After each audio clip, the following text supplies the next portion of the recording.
Knock knee या बो legs बहुत कॉमनली ये सुनने के लिए मिलता है। बच्चों में खासतौर पर देखा जाता है कि नॉक नी का मतलब है कि जेनु वेलगम, जिसमें कि दोनों घुटने आपस में टकरा रहे होते हैं, और बो लेग्स या जेनु वेरम मतलब कि पैर एक दूसरे से दूर जा रहे हैं घुटने। ये कॉमन प्रॉब्लम है और इतनी कॉमन चीज़ है कि ये बहुत सारे केसेस में बिना सर्जरी के ठीक करी जा सकती है अगर हम इसे राइट टाइम पर डायग्नोस कर सकें।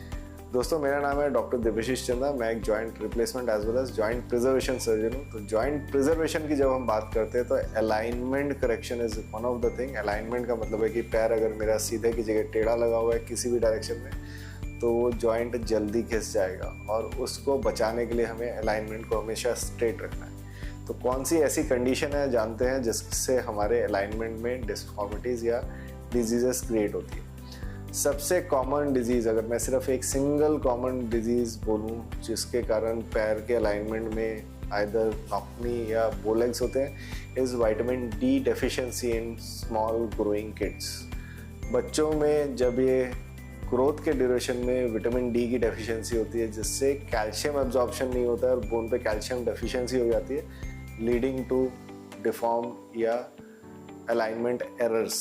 तो ये बहुत सारे पेशेंट्स जो है जिनके माँ बाप हैं बच्चों को देख लेते हैं और वो लोग 2-3 साल से ये डिफॉर्मिटीज़ देखना शुरू करते हैं। मुझे लगता है कि इसके लिए सिर्फ चौकन्ना रहना होता है। जैसे जैसे बच्चा चलना शुरू करे उसी के समय आपको ये देखना है। जितना अर्ली डायग्नोसिस करेंगे उतना ज़्यादा फ़ायदा है, क्योंकि up to age of 7-8 years, 7 से 8 साल की एज तक आप इसको बिना सर्जरी के करेक्ट कर सकते हैं। सो आपको ये समझना है कि अगर अलाइनमेंट कर डिफॉर्मिटीज़ मतलब कि वेलगस या नॉकनी क्रिएट हो रहा है या बो लेग्स क्रिएट हो रहे हैं, अगर आपने इसका डायग्नोसिस दूसरे, तीसरे, चौथे साल पे कर लिया है और ये सीधा सीधा रिलेटेड है विटामिन डी डेफिशिएंसी से, तो क्या है कि आपको विटामिन डी देना है, कैल्शियम इंटेक बढ़ानी है, प्रोटीन इंटेक बढ़ानी है, और बच्चा खेलते खेलते खेलते खेलते अपने आप जो है उसके पैर सीधे हो जाएंगे। नॉकनी है तो सीधे हो जाएंगे, बो लेग्स है तब भी सीधे हो जाएंगे। सो ये एक मिराकुलस ट्रीटमेंट है विटामिन डी डेफिशिएंसी के लिए। अगर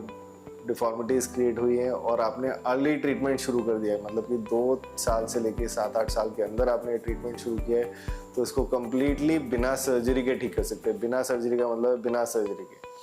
मैंने टाइम चौथे, 5वें, 6ठे साल से हम लोग कुछ ब्रेस पहले यूज़ करते थे, बट आज के टाइम पे हम नाइट स्प्लिंट्स यूज़ करते हैं, क्योंकि बच्चों को मानसिक प्रॉब्लम्स हो जाती हैं इनसे, और क्योंकि स्कूल गोइंग एज में बहुत सारे बच्चे जो हैं वो आपस में बात करते हैं, जिससे उनको प्रॉब्लम होती है इन ब्रेसेस को पहनने में। बट नाइट के टाइम पे हम इन ब्रेसेस को एट 5-6 ईयर्स पे यूज़ कर सकते हैं। तो इसके लिए ज़रूरी है कि आपको अपने डॉक्टर से बात करनी है, और ये कम्प्लीटली ट्रीटेबल थी। अब आती है बात जिनकी उम्र 7, 8, 9 साल हो गई है।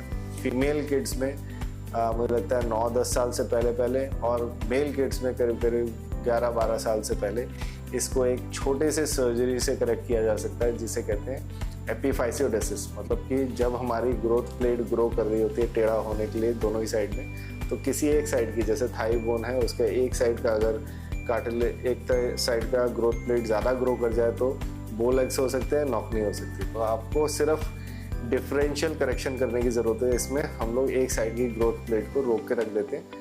अगर वेलगस नहीं हुआ है तो हम इनर कार्टिलेज को रोक के रखते हैं, अगर बो लेग्स हुआ है तो आउटर वाले को रोक के रखते हैं, जिसके कारण बच्चे का पैर अपने आप सीधा होना शुरू हो जाता है अगले 1 से 2 साल के अंदर अंदर।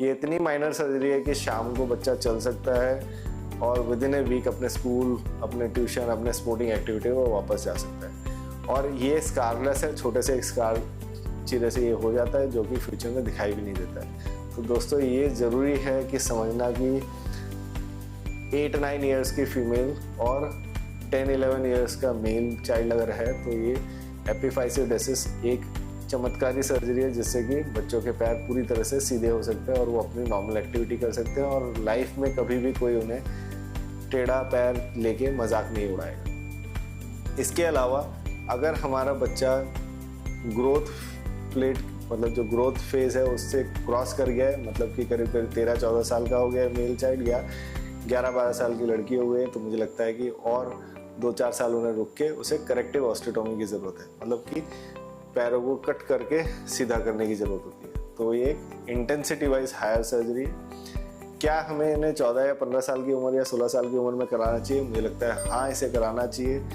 स्कूल ख़त्म होने से पहले इसको कराना चाहिए, क्योंकि एक बार हमने स्कूलिंग ख़त्म करके बाहर निकल गए कॉलेज एज में, ये करा नहीं पाएंगे। ये कराएंगे अगला जब घुटने घिसने शुरू होंगे। तो एज सुन एज पॉसिबल इसको करेक्ट कर देना ज़रूरी है। समझाने के लिए समझा रहा हूँ, गाड़ी का टायर टेढ़ा लगा हुआ है, जितना लंबा आपने उसको चला लिया है उतना वो घिस चुका हो। तो बच्चों के घुटने को ठीक रखने के लिए इसको अलाइनमेंट करेक्शन सर्जरी को डेफिनेटली कराएं। नाउ ऐसे भी कुछ लोग होते हैं जो इवन 20s में, 30s में, 40s में जाके फंस जाते हैं, तब उनको घुटने के कार्टिलेज डिसऑर्डर शुरू होते हैं और कार्टिलेज के प्रॉब्लम शुरू होते हैं। तब भी इसको किया जाता है करेक्टिव ऑस्टियोटॉमी को विथ आपके कार्टिलेज के ट्रांसप्लांट के साथ। बट अंडरस्टैंड, जो ट्रीटमेंट हम बच्चों में, एकदम छोटे बच्चों में मेडिसिनल कर सकते हैं, एपिफाइसियोडेसिस से कर सकते हैं, करेक्शन से कर सकते हैं, हम अब उसमें बहुत सारे कार्टिलेज के प्रोसीजर्स के साथ कर रहे हैं। तो इंटेंसिटी हर स्टेज पे बढ़ती हुई चली जाती है एंड मेनी टाइम लोग कुछ नहीं कराते और एंड में जाके 40 की उम्र में, 35 की उम्र में या 50 की उम्र में नी रिप्लेसमेंट करा रहे हैं। तो दोस्तों, ये अलाइनमेंट एरर्स जो है शुरू से शुरू हुआ है, उसको आप रोक सकते हैं एंड कम्प्लीटली क्योर कर सकते हैं, even many time non surgically medicine से। सो टाइमली ट्रीटमेंट करना इसका मेन मूल मंत्र है और ये आपको जानना है। अगर आपको इससे रिलेटेड कोई भी सवाल है या कोई आपका नोन है जो इस प्रॉब्लम से जूझ रहा है, तो उनको ज़रूर भेजें। नीचे दिए गए नंबर पर कांटेक्ट करें, मुझे आके दिखाएं। मैं इस ट्रीटमेंट को अच्छे से समझा के उन्हें करने वाला हूँ और ये 100% गारंटी के साथ अच्छे रिजल्ट्स देता है। Thanks for watching this video. अगर अच्छा लगे तो ज़रूर इसको शेयर करें।